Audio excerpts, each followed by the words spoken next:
Llama a AMLO a renovar periodismo cercano a la gente, no al poder. AMLO insistió en la necesidad de un nuevo periodismo crítico, analítico, que sea defensor del pueblo. Asegura libertades democráticas plenas en México. AMLO el día de hoy insistió en que el periodismo en México ha de renovarse ante los retos que representan la cuarta transformación en México. Recordó que los principales actores del cambio democrático fueron, entre otros, desde luego las redes sociales. Cooptaciones en el régimen anterior. Para ilustrar la falta de independencia de las instituciones en el anterior régimen, puso el ejemplo de la lucha contra la corrupción. Relató, por ejemplo, que en el caso de los organismos para la transparencia en los periodos de más corrupción resulta que no vieron nada. Incluso este instituto fue capaz de declarar la condonación de impuestos de Fox como privada.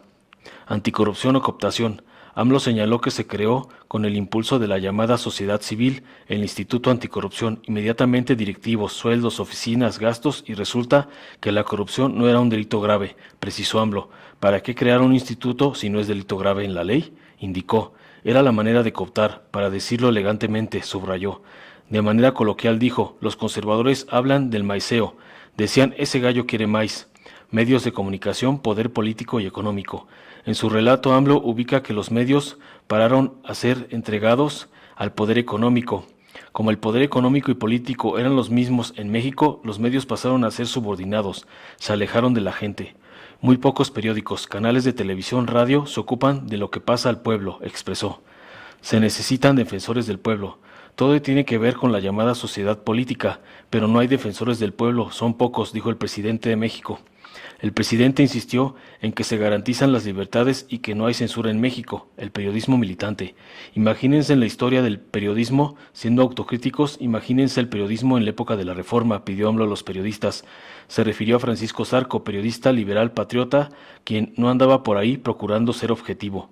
¿Existe la objetividad o es un recurso para escaparse y no tomar partido?, preguntó el presidente. AMLO citó a Filomeno Mata, periodista de la época de Reforma, y de los hermanos Magón. Flores Magón, la Constitución ha muerto. Un ejemplo del periodismo militante defensor del pueblo fueron los hermanos Magón. AMLO recordó que Magón, desde el balcón del hijo del aguizote, colgó una manta que decía la Constitución ha muerto, y de ahí al exilio y la cárcel toda la vida, recordó. Clausel, pintor y periodista militante. AMLO refirió el caso del pintor Joaquín Clausel, mexicano que como periodista se enfrenta a Porfirio Díaz, lo encarcelan y se les escapa, se va a Europa. Detalló que en el exilio estudió pintura y posteriormente regresó a México y se dedicó al arte. Su historia como periodista opositor es importantísima, declaró. Incluso informó que AMLO piensa hacer una sala para mostrar las aportaciones de su periodo como periodista, donde actuó con arrojo. Salvador Nava. El presidente recordó al Salvador Nava que desde San Luis Potosí se opuso al todopoderoso PRI. AMLO relató que decía Salvador Nava que en San Luis Potosí había dos periodismos, uno conservador y otro independiente, en realidad subordinado. Y subraya Nava que el que más afectaba era el supuesto diario independiente, porque se engañaba a la gente. Llegó un momento en que Juárez llegó a escribir que era independiente de Zarco, recordó AMLO. Cambio en México, periodismo y redes sociales. El cambio tuvo que ver con muchos factores. Quienes más contribuyeron fueron las redes sociales, no las revistas, periódicos o televisión convencional, precisó. Sobre las libertades dijo que debe haber libertad plena, pero que también haya réplica. Son mensajes de ida y vuelta y no en un solo sentido. Recordó que antes no te podías meter con los medios. Se desataba una campaña que acababa con tu prestigio. Desprestigio contra los críticos al poder. En este sentido, el presidente ejemplificó en el caso del opositor de izquierda Jeremy Corbyn, quien está siendo falsamente acusado en la prensa convencional de racista, y lo tienen bajo un golpeteo permanente los medios conservadores. ¿Por qué los conservadores no reparten volantes, no hacen asambleas, no hacen mítines? Yo tengo la respuesta, porque cuentan con los medios, aseguró. Aclaró que los conservadores no cuentan con todos, pero sí con la mayoría de los medios.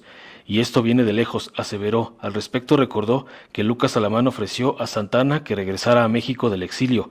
Esto después de haber perdido la mitad del territorio nacional. Lucas Alamán dijo a Santana que no se preocupara, porque los conservadores tenían el control de la mayoría de los periódicos e influimos en la opinión pública. Y en efecto lo trajeron a Santana con el apoyo de los medios. En las redes sociales hay noticias falsas, pero ahí mismo se aclara. El presidente reconoció que en las redes sociales hay noticias falsas, pero que en ese mismo ámbito se aclaran las cosas. Lo que cambió fue la mentalidad del pueblo, dijo AMLO. Entonces ya no podemos seguir haciendo el mismo periodismo y la misma política de antes, subrayó. Finalmente llamó a no enfadarse, pero sí, la cuarta transformación significa debate, análisis crítico y diálogo horizontal. Informó Mister Político. Nos vemos en el siguiente video.